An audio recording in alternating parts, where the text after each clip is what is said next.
KTO Radio présente À haute voix, la lecture intégrale des œuvres spirituelles majeures. Aujourd'hui, Histoire d'une âme de Sainte Thérèse de Lisieux.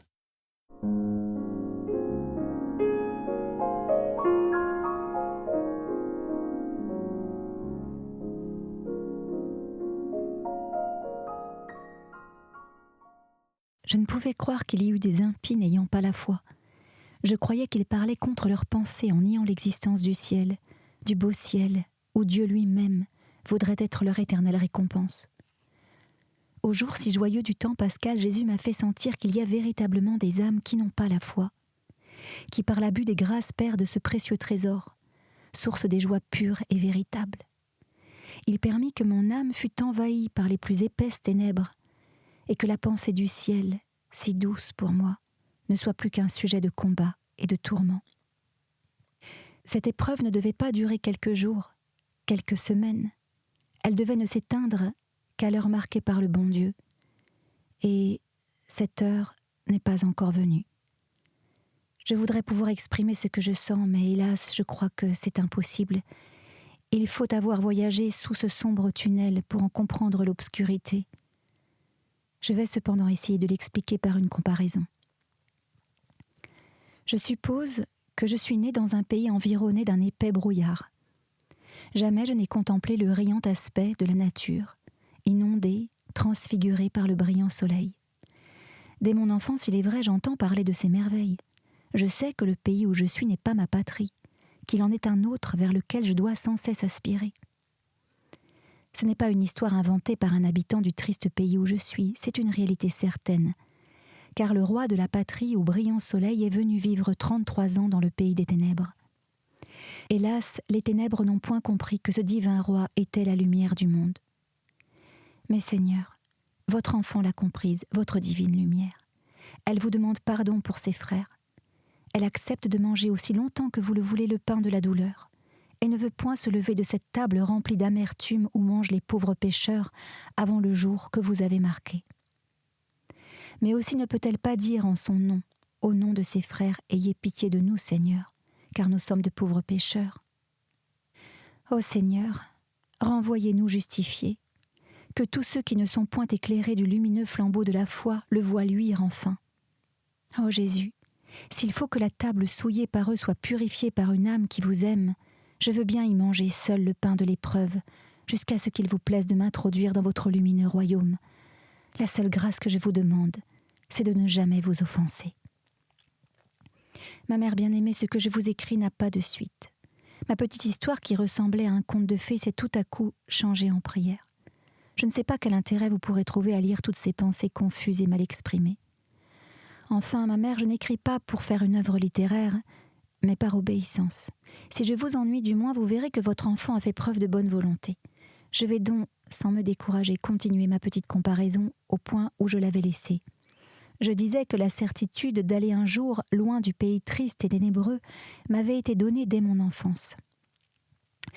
Non seulement je croyais d'après ce que j'entendais dire aux personnes plus savantes que moi, mais encore je sentais au fond de mon cœur des aspirations vers une région aussi belle.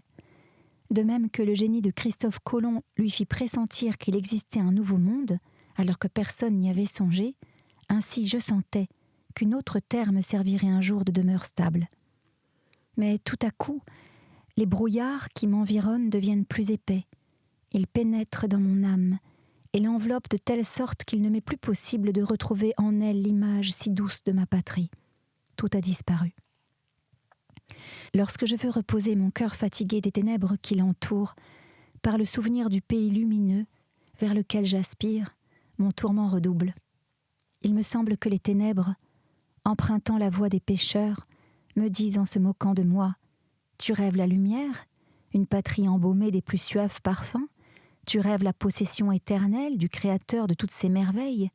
Tu crois sortir un jour des brouillards qui t'environnent ? Avance, avance, réjouis-toi de la mort qui te donnera, non ce que tu espères, mais une nuit plus profonde encore, la nuit du néant. » Mère bien-aimée, l'image que j'ai voulu vous donner des ténèbres qui obscurcissent mon âme est aussi imparfaite qu'une ébauche comparée au modèle. Cependant, je ne veux pas en écrire plus long. Je craindrais de blasphémer. J'ai peur même d'en avoir trop dit. Ah, que Jésus me pardonne si je lui ai fait de la peine. Mais il sait bien que tout en n'ayant pas la jouissance de la foi, je tâche au moins d'en faire les œuvres. Je crois avoir fait plus d'actes de foi depuis 1 an que pendant toute ma vie. À chaque nouvelle occasion de combat, lorsque mon ennemi vient me provoquer, je me conduis en brave. Sachant que c'est une lâcheté de se battre en duel, je tourne le dos à mon adversaire sans daigner le regarder en face. Mais je cours vers mon Jésus. Je lui dis être prête à verser jusqu'à la dernière goutte de mon sang pour confesser qu'il y a un ciel.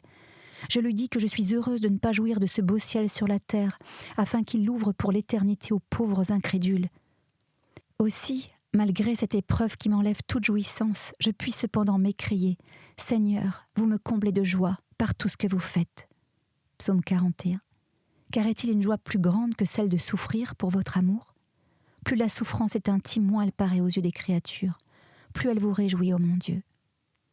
Mais si par impossible, vous-même deviez ignorer ma souffrance, je serais encore heureuse de la posséder si par elle je pouvais empêcher ou réparer une seule faute commise contre la foi. Ma mère bien-aimée, je vous parais peut-être exagérer mon épreuve. En effet, si vous jugez d'après les sentiments que j'exprime dans les petites poésies que j'ai composées cette année, je dois vous sembler une âme remplie de consolation et pour laquelle le voile de la foi s'est presque déchiré. Et cependant, ce n'est plus un voile pour moi, c'est un mur qui s'élève jusqu'aux cieux et couvre le firmament étoilé. Lorsque je chante le bonheur du ciel, l'éternelle possession de Dieu, je n'en ressens aucune joie, car je chante simplement ce que je veux croire. Parfois, il est vrai, un tout petit rayon de soleil vient illuminer mes ténèbres. Alors l'épreuve cesse un instant, mais ensuite, le souvenir de ce rayon, au lieu de me causer de la joie, rend mes ténèbres plus épaisses encore. Oh ma mère, jamais je n'ai si bien senti combien le Seigneur est doux et miséricordieux. Il ne m'a envoyé cette épreuve qu'au moment où j'ai eu la force de la supporter. Plus tôt, je crois bien qu'elle m'aurait plongé dans le découragement. Maintenant, elle enlève tout ce qui aurait pu se trouver de satisfaction naturelle dans le désir que j'avais du ciel. Mère bien-aimée, il me semble maintenant que rien ne peut m'empêcher de m'envoler, car je n'ai plus de grand désir, si ce n'est celui d'aimer, jusqu'à mourir d'amour. 9 juin. Ma mère chérie, je suis tout étonnée en voyant ce que je vous ai écrit hier, quel griffonnage. Ma main tremblait de telle sorte qu'il m'a été impossible de continuer, et maintenant je regrette même d'avoir essayé d'écrire. J'espère qu'aujourd'hui je vais le faire plus lisiblement, car je ne suis plus dans le dodo, mais dans un joli petit fauteuil tout blanc. Oh ma mère, je sens bien que tout ce que je vous dis n'a pas de suite. Mais je sens aussi le besoin, avant de vous parler du passé, de vous dire mes sentiments présents. Plus tard peut-être en aurais-je perdu le souvenir. Je veux d'abord vous dire combien je suis touchée de toutes vos délicatesses maternelles. Ah, croyez-le, ma mère bien-aimée, le cœur de votre enfant est rempli de reconnaissance. Jamais il n'oubliera tout ce qu'il vous doit. Ma mère, ce qui me touche par-dessus tout, c'est la neuvaine que vous faites à Notre-Dame des Victoires. Ce sont les messes que vous faites dire pour obtenir ma guérison. Je sens que tous ces trésors spirituels font un grand bien à mon âme. Au commencement de la neuvaine, je vous disais, ma mère, qu'il fallait que la Sainte Vierge me guérisse ou bien qu'elle m'emporte dans les cieux, car je trouvais cela bien triste pour vous et pour la communauté d'avoir la charge d'une jeune religieuse malade. Maintenant, je veux bien être malade toute ma vie, si cela fait plaisir au bon Dieu, et je consens même à ce que ma vie soit très longue. La seule grâce que je désire, c'est qu'elle soit brisée par l'amour. Oh non, je ne crains pas une longue vie, je ne refuse pas le combat, car le Seigneur est la roche où je suis élevée, qui dresse mes mains au combat et mes doigts à la guerre. Il est mon bouclier, j'espère en lui. Psaume 143. Aussi, jamais je n'ai demandé au bon Dieu de mourir jeune. Il est vrai que j'ai toujours espéré que c'est là sa volonté. Souvent le Seigneur se contente du désir de travailler pour sa gloire. Et vous savez, ma mère, que mes désirs sont bien grands. Vous savez aussi que mon Jésus m'a présenté plus d'un calice amer, qu'il a éloigné de mes lèvres avant que je le boive, mais pas avant de m'en avoir fait savourer l'amertume. Mère bien-aimée, le saint roi David avait raison lorsqu'il chantait qu'il est bon, qu'il est doux pour des frères d'habiter ensemble dans une parfaite union. C'est vrai, je l'ai senti bien souvent, Mais c'est au sein des sacrifices que cette union doit avoir lieu sur la terre. Ce n'est point pour vivre avec mes sœurs que je suis venue au Carmel, c'est uniquement pour répondre à l'appel de Jésus. Ah, je pressentais bien que ce devait être un sujet de souffrance continuelle de vivre avec ses sœurs lorsqu'on ne veut rien accorder à la nature. Comment peut-on dire que c'est plus parfait de s'éloigner des siens ? A-t-on jamais reproché à des frères de combattre sur le même champ de bataille ? Leur a-t-on reproché de voler ensemble pour cueillir la palme du martyre ? Sans doute, on a jugé avec raison qu'ils s'encourageaient mutuellement, mais aussi que le martyre de chacun devenait celui de tous. Ainsi en est-il de la vie religieuse, que les théologiens appellent un martyr. En se donnant à Dieu, le cœur ne perd pas sa tendresse naturelle. Cette tendresse, au contraire, grandit en devenant plus pure et plus divine. Mère bien-aimée, c'est de cette tendresse que je vous aime, que j'aime mes sœurs. Je suis heureuse de combattre en famille pour la gloire du Roi des cieux, mais je suis prête aussi à voler sur un autre champ de bataille si le divin général m'en exprimait le désir. Un commandement ne serait pas nécessaire, mais un regard, un simple signe.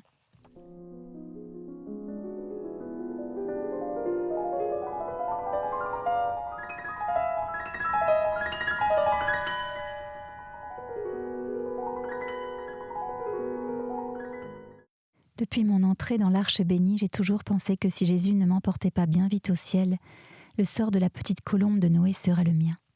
Qu'un jour le Seigneur ouvrirait la fenêtre de l'Arche et me dirait de voler bien loin, vers des rivages infidèles, portant avec moi la petite branche d'olivier. Ma mère, cette pensée fait grandir mon âme, elle m'a fait planer plus haut que tout le créé. J'ai compris que même au Carmel, il pouvait encore y avoir des séparations, qu'au ciel seulement, l'union sera complète et éternelle. Alors j'ai voulu que mon âme habite dans les cieux, qu'elle ne regarde les choses de la terre que de loin. J'ai accepté non seulement de m'exiler au milieu d'un peuple inconnu, mais ce qui m'était bien plus amer, j'ai accepté l'exil pour mes sœurs. Jamais je n'oublierai le 2 août 1896. Ce jour-là se trouvait justement celui du départ des missionnaires. Il fut sérieusement question du départ de mère Agnès de Jésus. Ah, je n'aurais pas voulu faire un mouvement pour l'empêcher de partir. Je sentais cependant une grande tristesse dans mon cœur. Je trouvais que son âme si sensible, si délicate, n'était pas faite pour vivre au milieu d'âmes qui ne sauraient la comprendre. Mille autres pensées se pressaient en foule dans mon esprit. Et Jésus se taisait. Il ne commandait pas à la tempête. Et moi, je lui disais, « Mon Dieu, pour votre amour, j'accepte tout. Si vous le voulez, je veux bien souffrir jusqu'à mourir de chagrin. » Jésus se contenta de l'acceptation. Mais quelques mois après, on parla du départ de sœur Geneviève et de sœur Marie de la Trinité. Alors ce fut un autre genre de souffrance, bien intime, bien profonde. Je me représentais toutes les épreuves, les déceptions qu'elles auraient à souffrir. Enfin, mon ciel était chargé de nuages. Seul le fond de mon cœur restait dans le calme et la paix. Ma mère bien-aimée, votre prudence sut découvrir la volonté du bon Dieu. Et de sa part, vous avez défendu à vos novices de penser maintenant à quitter le berceau de leur enfance religieuse. Mais leurs aspirations, vous les compreniez puisque vous-même, ma mère, aviez demandé dans votre jeunesse d'aller à Saïgon.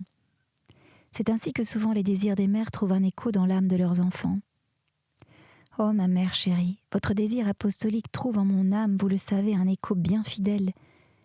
Laissez-moi vous confier pourquoi j'ai désiré et désire encore, si la Sainte Vierge me guérit, quitter pour une terre étrangère la délicieuse oasis où je vis si heureuse sous votre regard maternel.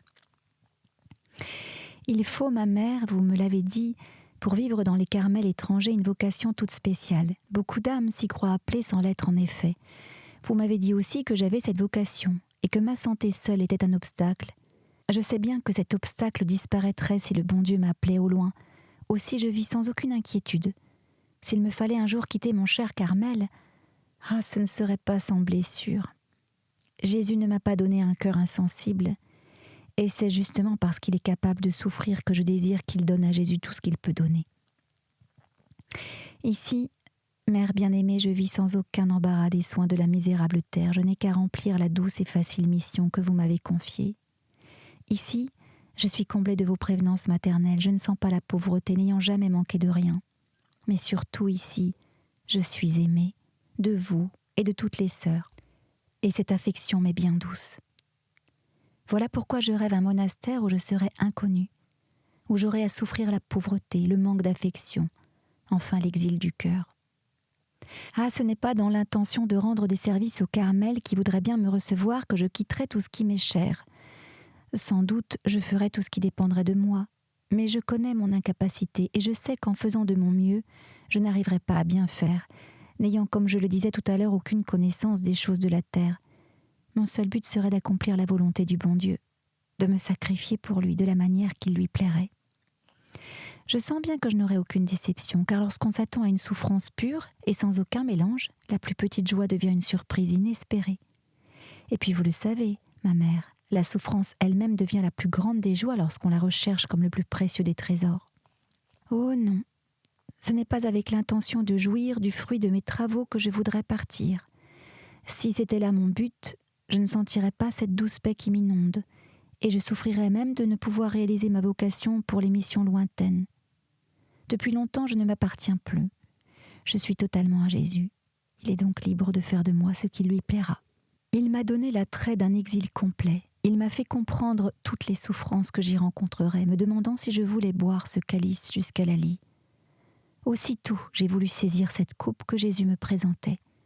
Mais lui, retirant sa main, me fit comprendre que l'acceptation le contentait. Oh ma mère, de quelles inquiétudes on se délivre en faisant vœu d'obéissance. Que les simples religieuses sont heureuses. Leur unique boussole étant la volonté des supérieurs, elles sont toujours assurées d'être dans le droit chemin. Elles n'ont pas à craindre de se tromper, même s'il leur paraît certain que les supérieurs se trompent. Mais lorsqu'on cesse de regarder la boussole infaillible, lorsqu'on s'écarte de la voie qu'elle dit de suivre sous prétexte de faire la volonté de Dieu, qui n'éclaire pas bien ceux qui pourtant tiennent sa place, aussitôt l'âme s'égare dans les chemins arides où l'eau de la grâce lui manque bientôt. Mère bien-aimée, vous êtes la boussole que Jésus m'a donnée pour me conduire sûrement au rivage éternel. Qu'il m'est doux de fixer sur vous mon regard et d'accomplir ensuite la volonté du Seigneur. Depuis qu'il a permis que je souffre des tentations contre la foi, il a beaucoup augmenté dans mon cœur l'esprit de foi, qui me fait voir en vous non seulement une mère qui m'aime et que j'aime, mais surtout qui me fait voir Jésus vivant en votre âme et me communiquant par vous sa volonté. Je sais bien, ma mère, que vous me traitez en âme faible, en enfant gâté. Aussi je n'ai pas de mal à porter le fardeau de l'obéissance, mais il me semble, d'après ce que je sens au fond de mon cœur, que je ne changerai pas de conduite et que mon amour pour vous ne souffrirait aucune diminution s'il vous plaisait de me traiter sévèrement, car je verrai encore que c'est la volonté de Jésus que vous agissiez ainsi pour le plus grand bien de mon âme. Cette année, ma mère chérie, le bon Dieu m'a fait comprendre ce que c'est que la charité. Avant, je le comprenais, il est vrai, mais d'une manière imparfaite. Je n'avais pas approfondi cette parole de Jésus. Le second commandement est semblable au premier, tu aimeras ton prochain comme toi-même. Je m'appliquais surtout à aimer Dieu. Et c'est en l'aimant que j'ai compris qu'il ne fallait pas que mon amour se traduisît seulement par des paroles, car ce ne sont pas ceux qui disent « Seigneur, Seigneur » qui entreront dans le royaume des cieux, mais ceux qui font la volonté de Dieu. Cette volonté, Jésus l'a fait connaître plusieurs fois, je devrais dire presque à chaque page de son évangile. Mais à la dernière scène, lorsqu'il sait que le cœur de ses disciples brûle d'un plus ardent amour pour lui qui vient de se donner à eux, dans l'ineffable mystère de son Eucharistie, ce doux Sauveur veut leur donner un commandement nouveau. Il leur dit, avec une inexprimable tendresse, « Je vous fais un commandement nouveau, c'est de vous entraimer. Et que comme je vous ai aimé, vous vous aimiez les uns les autres. La marque à quoi tout le monde connaîtra que vous êtes mes disciples, c'est si vous vous entraimez. » Comment Jésus a-t-il aimé ses disciples et pourquoi les a-t-il aimés ? Ah, ce n'était pas leur qualité naturelle qui pouvait l'attirer. Il y avait entre eux et lui une distance infinie. Il était la science, la sagesse éternelle. Ils étaient de pauvres pécheurs, ignorants et remplis de pensées terrestres. Cependant, Jésus les appelle ses amis, ses frères. Il veut les voir régner avec lui dans le royaume de son Père.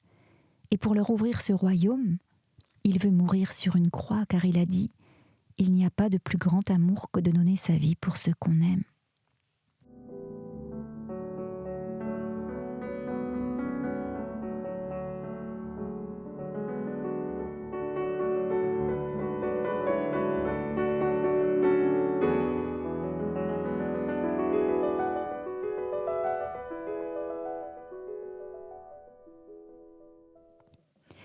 Mère bien-aimée, en méditant ces paroles de Jésus, j'ai compris combien mon amour pour mes sœurs était imparfait.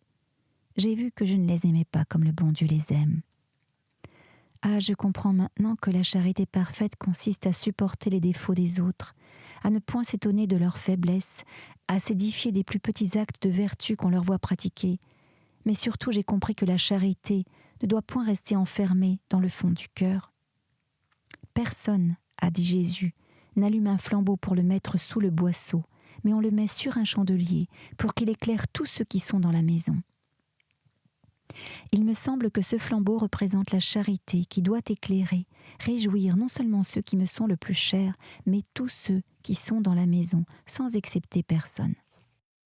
Lorsque le Seigneur avait ordonné à son peuple d'aimer son prochain comme soi-même, il n'était pas encore venu sur la terre.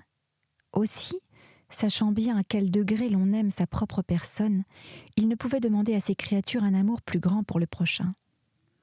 Mais lorsque Jésus fit à ses apôtres un commandement nouveau, son commandement à lui, comme il le dit plus loin, ce n'est plus d'aimer le prochain comme soi-même qu'il parle, mais de l'aimer comme lui, Jésus l'a aimé, comme il l'aimera jusqu'à la consommation des siècles. Ah Seigneur, je sais que vous ne commandez rien d'impossible. Vous connaissez mieux que moi ma faiblesse, mon imperfection. Vous savez bien que jamais je ne pourrais aimer mes sœurs comme vous les aimez, si vous-même, ô mon Jésus, ne les aimiez encore en moi.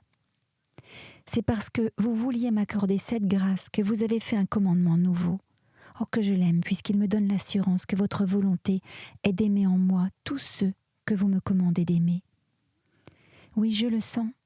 Lorsque je suis charitable, c'est Jésus seul qui agit en moi. Plus je suis unie à lui, plus aussi j'aime toutes mes sœurs. Lorsque je veux augmenter en moi cet amour, lorsque surtout le démon essaie de me mettre devant les yeux de l'âme les défauts de telle ou telle sœur qui m'est moins sympathique, je m'empresse de rechercher ses vertus, ses bons désirs. Je me dis que si je l'ai vue tomber une fois, elle peut bien avoir remporté un grand nombre de victoires qu'elle cache par humilité, et que même ce qui me paraît une faute peut très bien être, à cause de l'intention, un acte de vertu. Je n'ai pas de peine à me le persuader, car j'ai fait un jour une petite expérience qui m'a prouvé qu'il ne faut jamais juger. C'était pendant une récréation. La portière sonne 2 coups. Il fallait ouvrir la grande porte des ouvriers pour faire entrer des arbres destinés à la crèche. La récréation n'était pas gaie, car vous n'étiez pas là, ma mère chérie. Aussi je pensais que si l'on m'envoyait servir de tierce, je serais bien contente. Justement, mère sous-prieure me dit d'aller en service, ou bien la sœur qui se trouvait à côté de moi. Aussitôt je commence à défaire notre tablier, mais assez doucement, pour que ma compagne ait quitté le sien avant moi, car je pensais lui faire plaisir en la laissant être tierce. La sœur qui remplaçait la dépositaire nous regardait en riant, et voyant que je m'étais levée la dernière, elle me dit « Ah, j'avais bien pensé que ce n'était pas vous qui alliez gagner une perle à votre couronne. Vous alliez trop lentement. » Bien certainement, toute la communauté crut que j'avais agi par nature, et je ne saurais dire combien une aussi petite chose me fit de bien à l'âme et me rendit indulgente pour les faiblesses des autres. Cela m'empêche aussi d'avoir de la vanité lorsque je suis jugée favorablement, car je me dis ceci, puisqu'on prend mes petits actes de vertu pour des imperfections, on peut tout aussi bien se tromper en prenant pour vertu ce qui n'est qu'imperfection. Alors je dis avec saint Paul, « Je me mets fort peu en peine d'être jugé par aucun tribunal humain. Je ne me juge pas moi-même. Celui qui me juge, c'est le Seigneur. Aussi pour me rendre ce jugement favorable, ou plutôt afin de n'être pas jugé du tout, je veux toujours avoir des pensées charitables, car Jésus a dit « Ne jugez pas, et vous ne serez pas jugés. » Ma mère, en lisant ce que je viens d'écrire, vous pourriez croire que la pratique de la charité ne m'est pas difficile. C'est vrai, depuis quelques mois, je n'ai plus à combattre pour pratiquer cette belle vertu. Je ne veux pas dire par là qu'il ne m'arrive jamais de faire des fautes. Ah, je suis trop imparfaite pour cela, mais je n'ai pas beaucoup de mal à me relever lorsque je suis tombée, parce qu'en un certain combat, j'ai remporté la victoire. Aussi, la milice céleste vient-elle à mon secours, ne pouvant souffrir de me voir vaincue, après avoir été victorieuse dans la glorieuse guerre que je vais essayer de décrire. Il se trouve dans la communauté une sœur qui a le talent de me déplaire en toutes choses. Ses manières, ses paroles, son caractère me semblaient très désagréables. Cependant, c'est une sainte religieuse qui doit être très agréable au bon Dieu. Aussi, ne voulant pas céder à l'antipathie naturelle que j'éprouvais, je me suis dit que la charité ne devait pas consister dans les sentiments, mais dans les œuvres. Alors, je me suis appliquée à faire pour cette sœur ce que j'aurais fait pour la personne que j'aime le plus. À chaque fois que je la rencontrais, je priais le bon Dieu pour elle, lui offrant toutes ses vertus et ses mérites. Je sentais bien que cela faisait plaisir à Jésus, car il n'est pas d'artiste qui n'aime à recevoir des louanges de ses œuvres. Et Jésus, l'artiste des âmes, est heureux lorsqu'on ne s'arrête pas à l'extérieur, mais que pénétrant jusqu'au sanctuaire intime qu'il s'est choisi pour demeure, on en admire la beauté. Je ne me contentais pas de prier beaucoup pour la sœur qui me donnait tant de combats.